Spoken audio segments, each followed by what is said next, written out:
حضرت یوسف علیہ السلام اللہ کے ان پیغمبروں میں سے ہیں کہ جن کو نبوت کے ساتھ ساتھ بادشاہی عطا ہوئی۔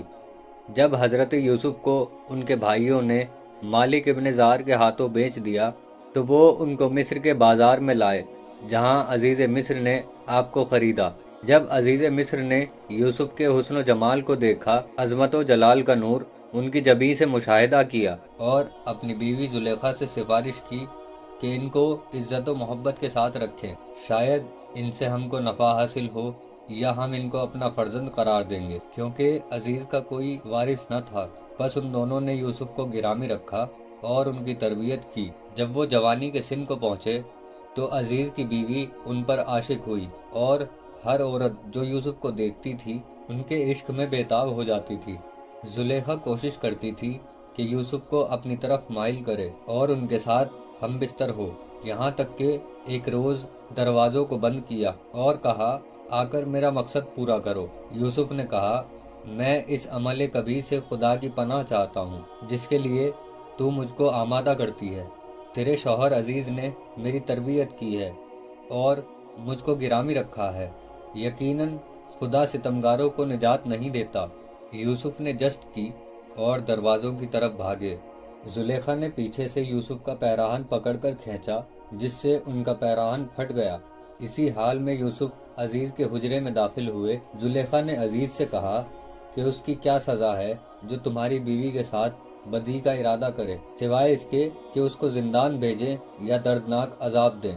یوسف نے کہا، اسی نے میری نسبت یہ ارادہ کیا ہے۔ وہیں گہوارے میں ایک شیرخوار بچہ تھا۔ خدا نے یوسف کو الہام کیا تو عزیز سے کہا، اس بچے سے پوچھ لو جو گہوارے میں ہے، گواہی دے گا کہ میں نے خیانت نہیں کی۔ جب عزیز نے بچے سے سوال کیا، خدا نے اس کو گہوارے میں یوسف کے لیے گویا کیا۔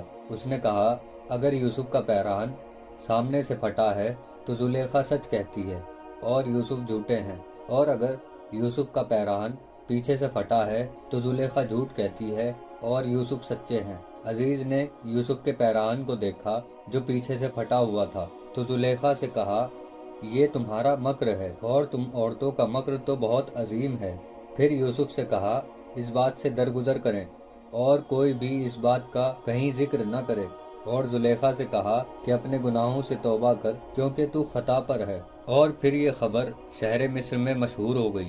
عورتیں زلیخا کے عشق کا چرچا کر کے اس کو ملامت کرنے لگی۔ جب زلیخا نے سنا تو ان عورتوں کو طلب کیا اور ایک مجلس آراستہ کی، اور ان میں سے ہر ایک کے ہاتھ میں ایک چھری اور ایک ترنج دے دی اور کہا، اس کو کاٹنا شروع کرو۔ اسی وقت یوسف سے کہا کہ مجلس میں داخل ہوں۔ جب عورتوں کی نظر یوسف کے حسن و جمال پر پڑی تو اپنے ہاتھ اور ترنج میں فرق نہ کر پائی اور اپنے ہاتھوں کو کاٹ لیا۔ جب یوسف گزر گئے تو زلیخا نے کہا کہ مجھے معاف کرنا، یہ ہے اس کا نتیجہ، تم جس کی محبت میں مجھ کو تانے دیا کرتی تھی۔ عورتیں وہاں سے اپنے گھر پہنچی اور رات نہ ہونے پائی تھی کہ ان عورتوں میں سے ہر ایک نے یوسف کے پاس قاصد بھیجا اور ان کو اپنے پاس بلایا۔ یوسف نے سب کو منع کر دیا اور پریشان ہو کر خدا سے دعا کی، پروردگار، یہ عورتیں مجھ کو طلب کرتی ہیں، اگر تو ان کے مکر کو مجھ سے دور نہ کرے گا تو میں ان کی طرف مائل ہو جاؤں گا اور گناہگاروں میں شامل ہو جاؤں گا۔ جب یوسف نے زلیخا کے قول کو قبول نہ کیا تو اس نے مکاریاں شروع کی۔ آخر اس کے شوہر نے یوسف کو قید خانے بھیج دیا۔ جب یوسف زندان میں داخل ہوئے تو قیدیوں نے پوچھا کہ تم کیا ہنر جانتے ہو؟ یوسف نے کہا، میں خواب کی تعبیر کا علم جانتا ہوں۔ تو ان میں سے ایک نے خواب میں دیکھا کہ اس نے شراب کے لیے انگور نچوڑے۔ یوسف نے کہا، زندان سے رہا کیے جاؤ گے اور بادشاہ کے ساقی بنو گے۔ پھر دوسرے نے کہا، میں نے دیکھا پیالے میں کچھ روٹیاں ہیں جن کو میں نے سر پر رکھا ہوا ہے اور پرندے اس کو کھا رہے ہیں۔ یوسف نے کہا، بادشاہ تم کو قتل کرے گا اور ڈار پر لٹکا دے گا، پرندے تیرا مغز کھائیں گے۔ تو اس نے کہا، میں نے جھوٹ کہا تھا، میں نے کوئی خواب نہیں دیکھا۔ یوسف نے کہا، جو کچھ میں نے کہہ دیا وہ یقیناً ہو کر رہے گا، میں اللہ کا نبی ہوں، میں جھوٹ نہیں بولتا۔ جیسا یوسف نے کہا ویسا ہی ہوا۔ ایک کو بادشاہ نے قتل کر کے سولی پر چڑھا دیا اور اس کو پرندوں نے کھایا، اور دوسرے کو بادشاہ نے اپنا ساقی بنایا۔ جب وہ قید سے رہا ہو کر جانے لگا تو یوسف نے اس سے کہا جب بادشاہ کے پاس پہنچنا تو میرا بھی ذکر کرنا، لیکن شیطان نے اس کے دل سے اس بات کو نکال دیا کہ بادشاہ کے سامنے یوسف کا ذکر کرے، اور پھر یوسف برسوں زندان میں رہے۔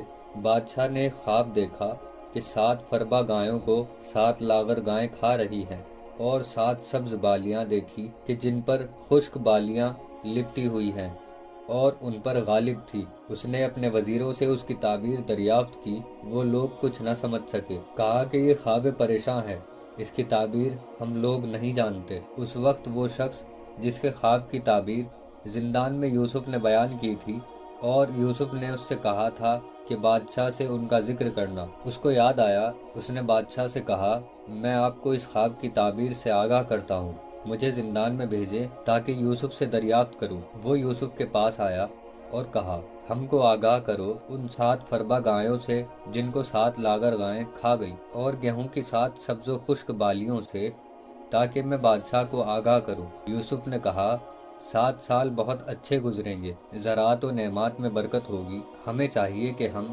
غلہ جمع کریں اور خراب ہونے سے بچائیں، اور اگلے 7 سال قحط پڑے گا اور کوئی نعمت نہ برسے گی۔ ہمیں چاہیے کہ ہم اس جمع کیے ہوئے غلے کا فائدہ اٹھائیں جو ہم نے پچھلے 7 سالوں میں جمع کیا ہے۔ یہ سن کر وہ شخص بادشاہ کے پاس آیا، جیسا یوسف نے بتایا اس نے بادشاہ سے بیان کیا۔ بادشاہ نے یوسف کو اپنے پاس بلایا۔